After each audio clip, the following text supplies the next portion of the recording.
तो अर्थ बच गए, काम बच गए, न धर्म बचा न मोक्ष बचा। अर्थ और काम की नदी धर्म और मोक्ष के किनारे में बहे तो गंगा जी की तरह आरती होती है, परंतु गंगा जी भी अपने किनारों को तोड़कर अगर बनारस में घुस जाती हैं तो गृहणियां झाड़ू मार के उनको बाहर निकाल देती हैं। हमारा जीवन भी ऐसा ही है, धर्म और मोक्ष के किनारे में अर्थ और काम की नदी बहने दो तो तुम्हारी पूजा होगी, और अगर ये धर्म और मोक्ष के किनारे टूट गए तो झाड़ू मार दिए जाओगे। इस दुनिया से जो आज कष्ट और तकलीफें हैं ये और बढ़ती जाएंगी, कम होने वाली नहीं है। महाराज भगवान का तभी संभव है जब मनुष्य निर्णय कर ले कि गोविंद के सिवा मुझे कुछ नहीं चाहिए।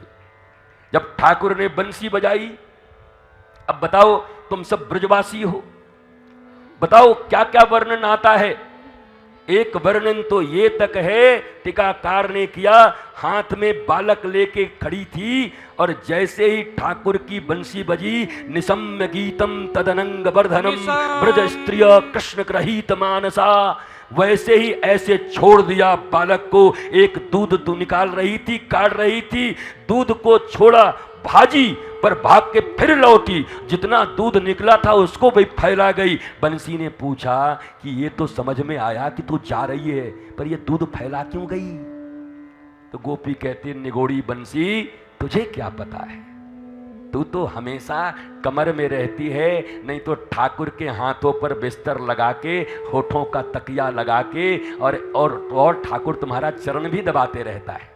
7 8 9 छेद हो गए हैं तुम में, उसी को दबाते ही रहते हैं, ऐसे ऐसे कर रखते ऐसे हैं, दबाते रहते हैं, होठों की तकिया लगाई है। मुझसे पूछ कृष्ण मिलन और कृष्ण विरह का भाव प्रवाह अगर जानना है तो मुझसे पूछ। मैं इसलिए ये फैला दी कि जिस समय मैं श्री कृष्ण से मिलूंगी, प्रियतम से मिलूंगी, और अगर क्षणार्ध के लिए भी मुझे ये बाल्टी में निकाला हुआ दूध याद आ गया तो उतने पल के लिए कृष्ण मिलन से मैं वंचित हो जाऊंगी, इसलिए इसको फैला के जा रही हूं। एक गोपी है जो सब कुछ छोड़ के कृष्ण के पास जाती है, एक हम और तुम हैं, जब कृष्ण के पास खड़े होते हैं तो चाचा दादा नाना काकी मामा मामी न जाने कितने लिस्ट लेके खड़े हो जाते हैं। कैसे होगा हमारा गोपी और तुम्हारा मिलन और हमारा मिलन? क्या कथा सुनने से गोपी बन जाएंगे?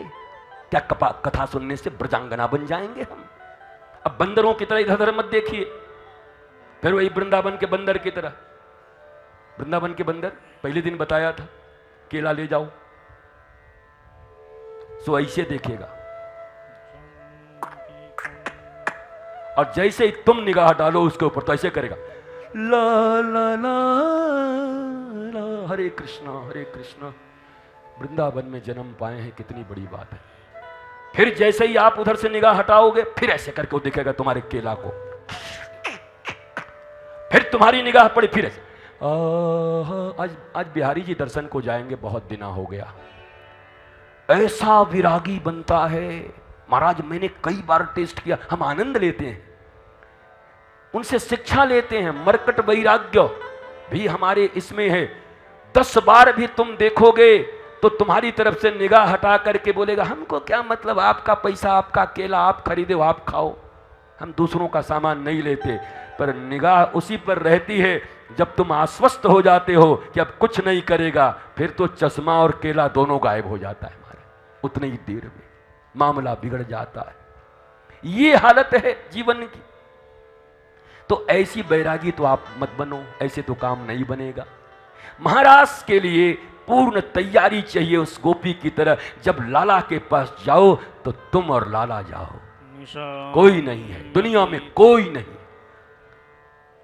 नहीं, 1 मिनट नहीं, बस जाओ और कहो, लाला आप प्रसन्न रहिए, ठाकुर हंसो मेरे लाला, नंद के लाला मौज में रहो। हमारे वृंदावन में बड़ी प्राचीन एक कथा है, एक बाबा जाम तो रोज और जाए के बाहर तेजी से बिहारी जी को प्रणाम करके गए तो, जय हो लाला, जय हो, प्रसन्न रहो, आनंद रहो। एक दिन गुसाई लोगों ने पकड़ा, दारी के तू तो ठाकुर को आशीर्वाद देगो, इतना बड़ा बाबा है गए, तो पकड़ लिए गुसाई जी ने, सब गुसाई लोग मिलकर पकड़ लिए।